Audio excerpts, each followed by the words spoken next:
সবাইকে স্বাগতম জানাচ্ছি আমাদের চ্যানেলে সম্পূর্ণ নতুন একটি ভিডিওতে। দেখতে পাচ্ছেন এটি মোটরসাইকেলের একটি লুকিং গ্লাস, কিন্তু এই গ্লাসটি ভেঙে গিয়েছিল। তো আমরা এই গ্লাসটি এখন নতুন করে লাগাবো। সর্বপ্রথমে ভাঙা গ্লাসের ফ্রেমটিকে আপনাদের পছন্দের যে কোনো একটি গ্লাসের টুকরোর উপরে বসাতে হবে উল্টো করে, এবং এটিকে একটি পেরেক দিয়ে চারদিকে সমান পরিমাপে দাগ দিয়ে নিতে হবে। এরপরে যখন দাগ দেওয়া শেষ হবে তখন এটিকে গ্লাস কাটার দিয়ে সুন্দরভাবে কেটে নিতে হবে। গ্লাসটি কাটার সময় খুব সাবধানতার সাথে সঠিক মেজারমেন্টে কেটে নিতে হবে। দেখতে পাচ্ছেন ধীরে ধীরে আমাদের গ্লাসটি খুব সুন্দরভাবে সুনিপুণভাবে কাটা হয়ে যাচ্ছে। তো এভাবে আপনারা যে কোনো গ্লাসের দোকান থেকে গ্লাস এভাবে বানিয়ে নিতে পারেন।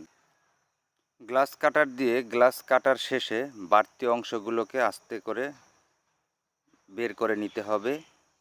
তারপরে মূল গ্লাসটি আমাদের বের হয়ে যাবে। গ্লাস কাটা আমাদের এখন শেষ হয়ে গেছে। এ পর্যায়ে লুকিং গ্লাসের যেই প্লাস্টিকটি রয়েছে সেই প্লাস্টিকটির ভিতরে থাকা লকগুলোকে কাটার বা ছুরি দিয়ে লকগুলোকে কেটে ভেঙে ভেঙে দিতে হবে। এতে করে নতুন যে গ্লাসটি আমরা কেটেছি সেই গ্লাসটি সঠিক মেজারমেন্টে এই ফ্রেমটার উপরে বসে যাবে। কারণ আমাদের নতুন যে গ্লাসটা আমরা দিয়েছি সেই গ্লাসটা আগের গ্লাসের চেয়েও অনেকটা ভারী, যার কারণে এই লকগুলো যদি আপনারা না কাটেন তাহলে এটি কিন্তু এটির ফ্রেমের ভিতরে বসবে না। তাই সঠিক পরিমাণে ফ্রেমের ভিতরে বসার জন্য আগে লকগুলো সব লকগুলোকে ভালোভাবে কেটে নেবেন।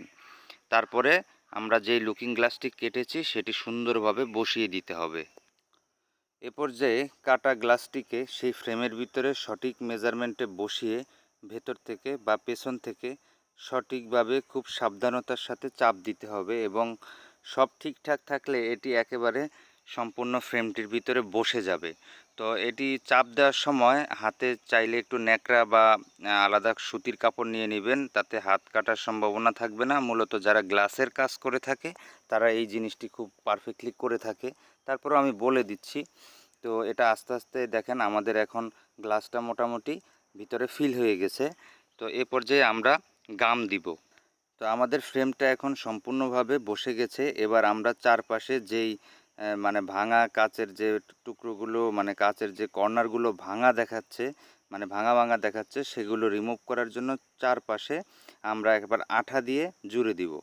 যদিও আঠাটার প্রয়োজন শুধুমাত্র চারপাশের যেই পাশটি রয়েছে সে পাশটিকে পরিষ্কারভাবে মানে ক্লিন দেখানোর জন্য মূলত আমরা এই গামটি দিয়ে দিব, এবং এই গামটি দিলে দুটি কাজ করবে। একটি হচ্ছে জিনিসটি আরও শক্ত এবং পোক্ত হবে, কোনোভাবে নড়বে না, এবং হচ্ছে আমরা যখন গ্লাসটা কেটেছি কাটার পরে এটার পাশ দিয়ে বিভিন্ন ধরনের মানে ধারালো যেই কাচের টুকরোগুলোর কর্নারগুলো সেগুলো আর দেখা যাবে না, এবং জিনিসটি অনেক পরিপূর্ণ সুন্দর দেখাবে। তাই আপনারা যারা এভাবে গ্লাস সেটিং করবেন তারা আপনাদের নিকটস্থ যে কোনো মোটরসাইকেলের হচ্ছে গ্লাস লাগানোর জন্য আপনারা যে কোনো গ্লাসের দোকানে যাবেন, সেভাবে 30 থেকে 50 টাকা দিয়ে এভাবে একটি গ্লাস আপনারা সুন্দরভাবে লাগিয়ে নেবেন। দর্শক, আমাদের গ্লাসটি এখন সম্পূর্ণরূপে রেডি হয়ে গেছে। তো এভাবে আপনারা চাইলে আপনাদের বাইকের জন্য অল্প টাকার ভিতরে গ্লাস রেডি করে ফেলতে পারেন, সম্পূর্ণ সেটটি না চেঞ্জ করে। তো আশা করি দর্শক ভিডিওটি আপনাদের অনেক অনেক উপকারে লেগেছে বা লাগবে। তো ভিডিওটি যদি ভালো লেগে থাকে তাহলে দর্শক আপনাদের সবাইকে অনুরোধ করব আপনারা অবশ্যই আমার চ্যানেলটিকে সাবস্ক্রাইব করবেন, বেল বাজিয়ে পাশেই থাকবেন। আর ভিডিওটি যদি ভালো লাগে অবশ্যই বন্ধুবান্ধবের মাঝে বিভিন্ন অনলাইন প্ল্যাটফর্মে শেয়ার করবেন। ধন্যবাদ সবাইকে।